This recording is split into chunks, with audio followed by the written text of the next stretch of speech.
नमस्कार, जय जवान जय किसान न्यूज 24 में आपका स्वागत है। आइए नजर डालते हैं आज की खास खबर पर।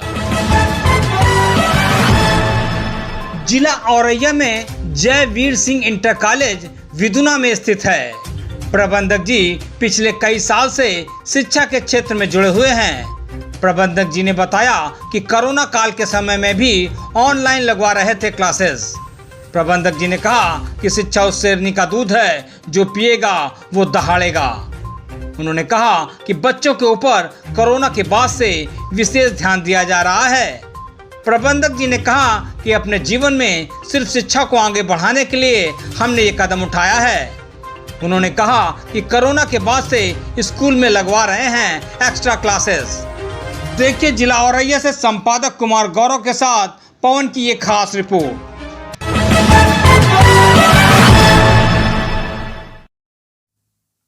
नमस्कार, आप देख रहे हैं जय जवान जय किसान न्यूज 24 में कुमार गौरव। आज मैं हूं जिला औरैया में और औरैया की एक विधानसभा विधुना। आज मैं जहां बैठा हूं उस जगह का नाम है कृष्णा नगर। आज मैं जब जिस विद्यालय में बैठा उस विद्यालय का नाम है जयवीर सिंह इंटर कॉलेज। हमारे साथ बात करने के लिए उपस्थित आज से प्रधानाचार्य महोदय कृष्ण कुमार जी। बात करने और जानने का प्रयास करूंगा जो कि 2 साल कोविड का समय और कोविड के बाद एक बार नया सेशन नई शुरुआत हुई है।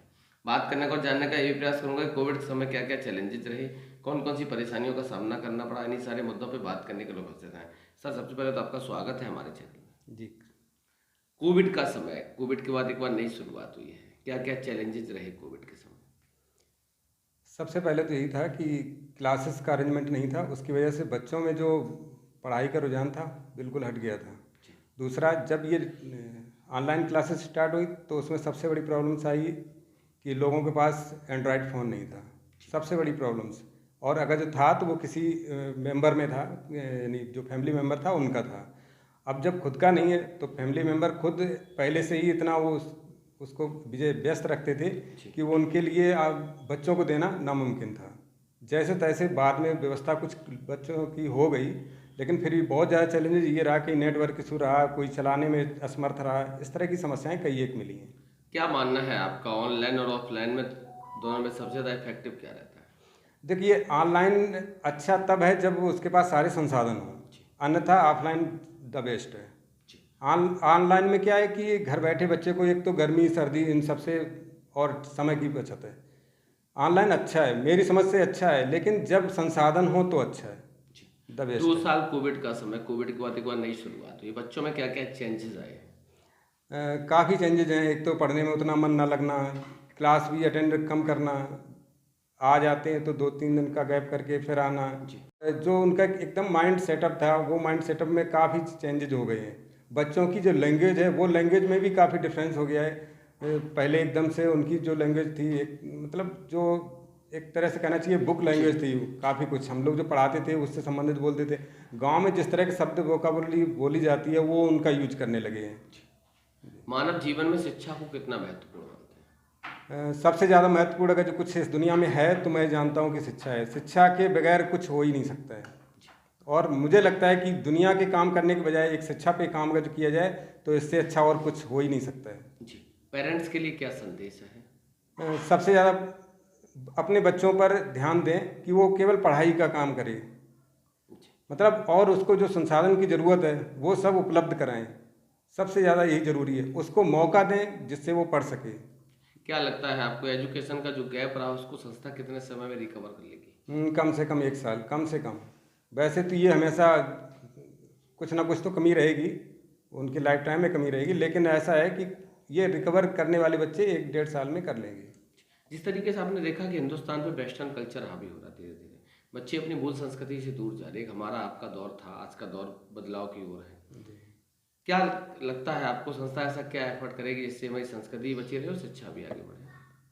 अब इसके लिए अपनी संस्कृति के कार्यक्रम जो हैं वो उनको संचालित करते रहें और उनको अपनी संस्कृति के बारे में अवगत भी कराते रहें। जैसा कि हमारी सरकार भी इस ओर काम कर रही है, वो काम हमें भी करना चाहिए और अपना समझ के करना चाहिए, तो शायद है कि उस संस्कृति को जीवित रखने में हम आप सभी सक्षम रहेंगे। जी, आखिरी सवाल, ईश्वर से क्या प्रार्थना है कोविड का पूरा सिनेरियो देखने की? मैं तो चाहता हूँ कि बस इस तरह की महामारी कभी ना आए और हम लोगों क्या हमारे बच्चों के भी फ्यूचर में कभी भी ऐसा सुनने को ना मिले, क्योंकि इससे बहुत ज़्यादा जनहानि से लेकर के और जैसे भी सब आर्थिक स्थिति हमारी देश की डामाडोल हुई, बल्कि हमारे देश की नहीं संसार की हुई। धन्यवाद सर बात करने के लिए। हमारे साथ थे जयवीर सिंह इंटर कॉलेज के प्रधानाचार्य महोदय कृष्ण कुमार जी। बहुत बारीकी से बताया कोविड के समय क्या क्या परेशानियां रहीं, कौन कौन से चैलेंजेस रहे। हमें आशा है, उम्मीद है कि संस्था अपना 100% देगी, जिससे कि बच्चों का जो भी शिक्षा का गैप रहा उसको रिकवर करने में आसानी हो। न्यूज़ 24 की तरफ से प्रधानाचार्य जी को, विद्यालय स्टाफ को नए सेशन के लिए बहुत बहुत बधाई, बहुत बहुत शुभकामनाएं। धन्यवाद। आपको अभी दिखाया था आपको कि जयवीर सिंह इंटर कॉलेज के प्रधानाचार्य महोदय से हमारी वार्तालाप हुई थी।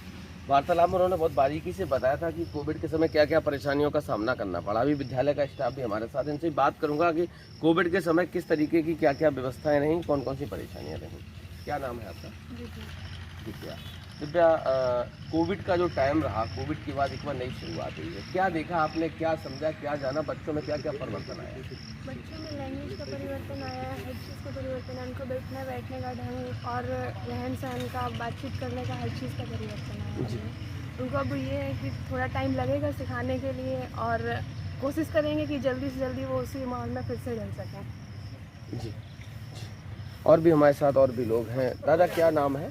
एम.एस. यादव जी। यादव जी, क्या लगता है कोविड के समय क्या क्या परेशानियां रहीं, किस तरीके की क्या क्या परेशानियां रहीं? परेशानी ये भी बच्चे नहीं स्कूल आ पाए और ना हमारा गार्जियन से कांटेक्ट हो पाया, तो इसलिए ये परेशानी ज़्यादा रही। ना कोई फीस का आना जाना हुआ, ना पेमेंट समय पर हुआ है, ये तमाम परेशानियाँ सामने आई। जी। अभी क्या लगता है आपको, ये सब चीज़ें कब तक रिकवर हो जाएंगी? ये रिकवर होने में काफ़ी समय लगेगा, लगभग मेरे अंदाज से 1 या 1.5 साल लग सकती है, क्योंकि धीरे धीरे बच्चों का एडमिशन हो रहा है। इसके बाद गार्जियन भी अभी उतना जागरूक नहीं हो पाया, गार्जियन धीरे धीरे आ रहे हैं देख करके कि कहीं दूसरी बीमारी ना आ जाए, इसलिए समय समय के मतलब समय पर उनका आना जाना नहीं हो पा रहा है, इसलिए हमारा कॉन्टैक्ट कम हो पा रहा है, इसलिए फीस नहीं आ पा रही है। जी। क्या नाम है? अमित कुमार। अमित जी, क्या लगता है आपको, जैसे पीछे आपके स्टाफ ने बताया कि बच्चों में बहुत सारे परिवर्तन आए, आपका क्या मानना है, कब तक ये सारी चीज़ें रिकवर हो जाएंगी? समथिंग 1 साल तो लग ही जाएगा इसमें रिकवर होने में। जी। इस वाला पूरा सेशन ये वाला चला जाएगा? हाँ, अच्छा, कब से पढ़ा रहे हो, कितना समय हो गया 1-1.5 साल हो गए। आपको? हाँ। शिक्षा ही क्यों चुनी, इस लाइन को क्यों चुना? शिक्षा ही बच्चों के लिए महत्वपूर्ण अंग है। नहीं, आपने ये पढ़ाने का काम क्यों चुना? और भी युवा थे, यंग थे, कहीं भी जा सकते थे। क्योंकि इसमें जिसको जितना डिवाइड करते उतना ही बढ़ती है, मतलब अगर जितनी नॉलेज बढ़ती है। तो क्या लगता है आपको फ्यूचर में क्या प्लान है? ट्यूशन की बस यही पढ़ा रहे हैं। और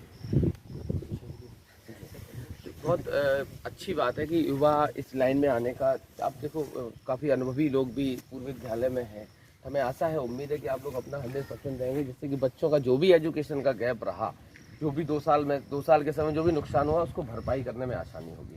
न्यूज़ 24 की तरफ से आपको नए सेशन के लिए बहुत बहुत बधाई, बहुत बहुत शुभकामनाएं। धन्यवाद।